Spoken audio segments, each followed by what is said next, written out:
these pools of water, sort of like just ponds, except that they're really warm.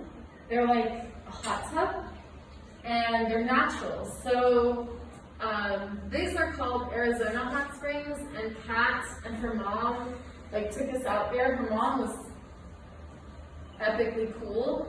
She came later on a trip to come climbing, and she had never been climbing before, and Kat was taking her up all of these crazy climbing routes, which was really fun.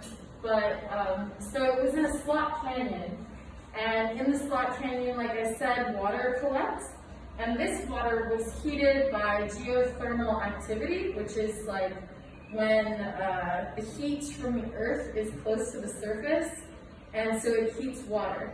So after a week of climbing every single day and just working really hard and tiring our bodies, we hopped into these hot springs and just had a complete relaxing rest day, and it was amazing. And then the Wisconsinites left one night before we did, and the next group came in, and they had reserved this campsite, and we were thinking to ourselves, I hope they let us stay with them, because we didn't reserve it at all, so we didn't know what was going to happen.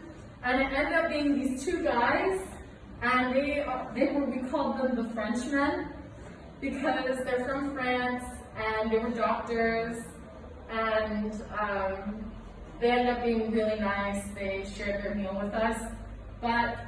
So what happened was, we were coming back from the crag that day, thinking oh, I wonder if the new people are going to be there yet. And they were standing by the barbecue, because most campsites have a barbecue, even though nobody uses it. So usually nobody uses the barbecue. You're kind of just making really terrible food, like mac and cheese, canned chili, or ramen. And we see these two guys cooking on the barbecue, and we're thinking, what are they making? What are they cooking on the barbecue? And it turned out that they had a full steak and fresh mushrooms that they were grilling. And we were like, wow, of course they're not American. And they brought this really delicious vino verde from Argentina, which is this green wine that they make there.